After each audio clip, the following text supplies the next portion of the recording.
Hello, thanks for joining us. I'm Scott Smith. And I'm Nicole Perpino. On Park Update this week, City Council gives municipal consent on the Southwest LRT project. The St. Louis Park School District is seeking a new high school principal. The You Betcha Minnesota Made Festival is back at the shops at West End. These stories and more just ahead on the update.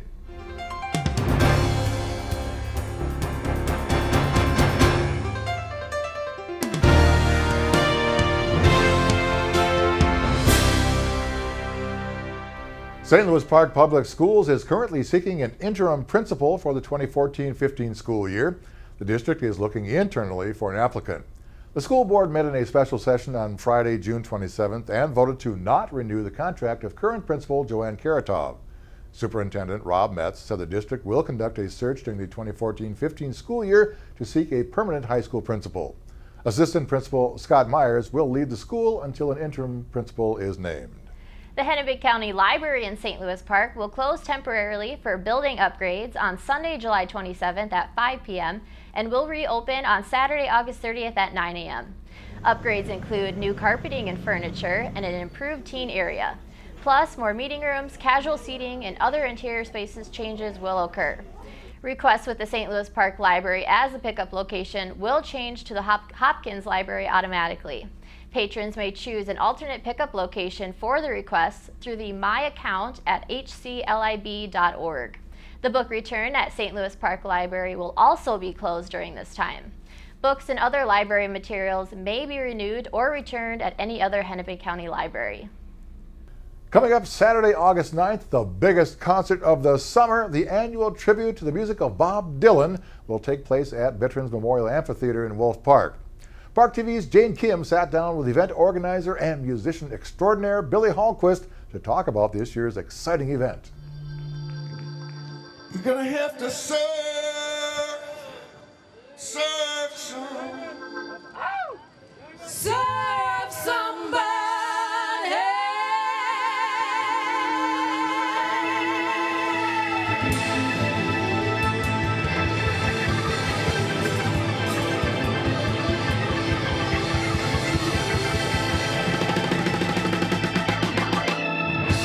Hi, I'm Jane, and I'm here with Billy Hallquist today to talk about the Bob Dylan tribute concert. Hi, Billy, how are you doing? Oh, I'm doing great. On August 9th, we will be back here. We will have many returning musicians, the core group, and our special guests this year. We will be joined by none other than Scarlett Rivera. And Scarlett is best known, she's a mythological figure to me. She's best known as the violinist for Bob Dylan during the Desire and Hard Rain album era, and toured with him as part of the infamous or famous Rolling Thunder Review, and had a part in the Ronaldo and Clara movie. You can watch the complete interview on Park TV 16 and on demand at parktv.org. The 17th Annual Water Garden Tour is coming to Westwood Hills Nature Center July 26th and 27th, and it is one for the record books. The Minnesota Water Garden Society doesn't normally feature a public site on their tour, but the beauty of the newly installed 12,000 square foot water garden caught their eye.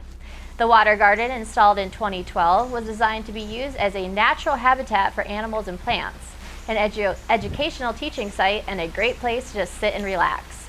The site features a 60,000-gallon pond with native Minnesota fish. Over 90 Minnesota native plant species can be found in the woodland shade gardens, prairie gardens, as well as the pond and streams. If you haven't been out to Westwood since it was installed, it's worth stopping by to take a look. This year's National Night Out celebration will take place on Tuesday, August 5th. Registration forms for National Night Out are due by Friday, July 25th. If a street closure is desired, organizers must fill out the registration form and a street closure form. If you know of someone who would like to organize a National Night Out party, they can download the registration packet or pick up a packet at the police department. The complete National Night Out packet, registration form, and street closure form are available at stlouispark.org/events/national-night-out.html.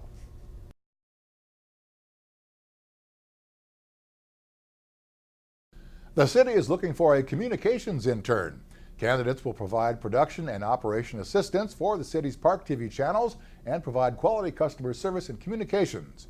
We're looking for a student working toward a technical, undergraduate, or graduate degree with coursework in broadcast journalism or related field. You must have excellent computer proficiency, including social media and word processing applications, as well as the ability to communicate clearly in verbal, written, and electronic communications.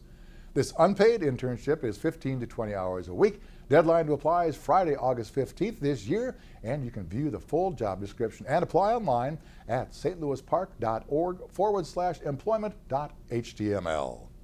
The Get Caught Recycling program began in 2003 and rewards residents who properly recycle. Each month, the solid waste field inspector randomly selects 2 addresses that have at least 1 full recycling cart set out for collection. The winners receive a one-time $50 credit on their utility bill and a reusable bag full of goodies. Winners are notified by phone or in person. It definitely pays to recycle in the park. One St. Louis Park resident is giving back to the community by painting. I got a chance to talk to retired firefighter David Kofod about his goal to paint 100 fire hydrants. Take a look. 4 scraping tools, You just put it there, and 1 large paintbrush, so this sort of replaces my workout at the and 1 committed volunteer. Dave Kofod is on his way to scraping, priming, and painting 100 fire hydrants in St. Louis Park. come off. It's amazing. Did you know we have about one of these at every corner in St. Louis Park? It all started when Dave decided to paint one particular fire hydrant. Yeah, the lady that got this whole thing started, the one garden I was painting, she was the one that came out and said, I wanted my hydrant painted, and a few years ago, and she said she called City Hall. She did, by the time she got the city garage and they told her how to do it, she said, I'm not going to buy the special paint. I'm not going to go to all that trouble. And here I am kneeling in her garden, and I said, well, you have a nice garden here. I thought you needed a red fire hydrant. So then she came out and said, can I take your picture? And I said, well, I don't. It takes Dave about 2 hours to paint 1 hydrant, and he expects to get 100 finished at least by the end of the summer. Not all the hydrants Dave has worked on have been easy. The worst hydrant I had to paint, I went out of my way to find one, and that was at Highway 100 and Minnetonka, right in front of the church there. And it's right on the edge of the curb, so you got to kneel halfway in the street. But when I was scraping it, this side, street side, chunks were coming off. I mean, it was, the scraper almost wouldn't work because the chunks were too big for it. Dave has resided in St. Louis Park for over 20 years and served as a firefighter for 17. To Dave, volunteering for the community is like giving to your friends. Community is like people. And they're kind of like your friends, and if you need your friend needs something, you just do it. And you just enjoy doing it because that's, I don't know, the way things should be. I may have weird things that I think are fun, but I like to accomplish something once in a while, even if it's something as simple as doing a fire hydrant. Jane Kim, Park TV. For more information on how you can get involved in painting your neighborhood fire hydrant, call Laura Smith at 952-928-2847.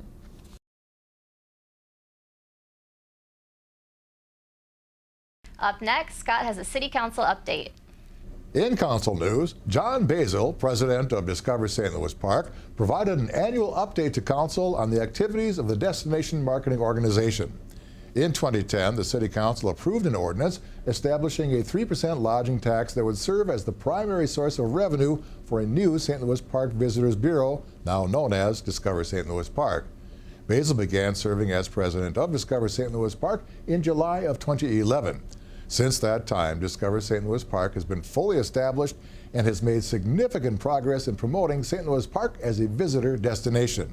Everybody knows about St. Louis Park here locally, but we want people regionally to be aware of St. Louis Park and the assets, because when people come into our city from a tourism and travel perspective, they spend money. And when they spend money, and the average day traveler spends $45 a day, that helps our local businesses and helps us keep strong in our community. You can learn more about the organization on their website, discoverstlouispark.com. Now, here's Misty Lewis with a sports break.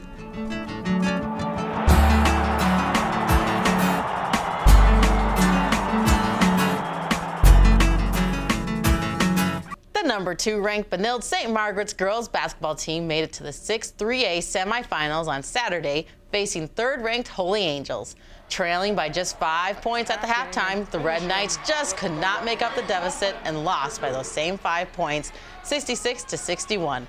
The Oriole girls were eliminated in the 6-4A quarterfinals earlier in the week by Hopkins, falling 80-25. That shuts the door on the winter high school sports season this year.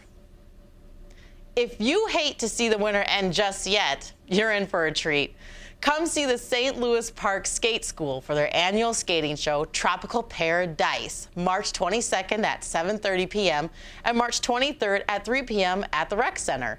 The show features our own talented St. Louis Park skaters and guest skaters.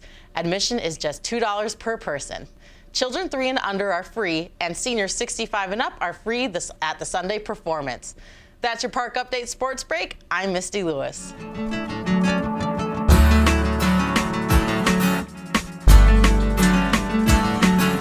Well, that's it for this week's Park Update. Thank you for watching. We'll see you again next week. Until then, be sure you take some time to get out and experience life in the park.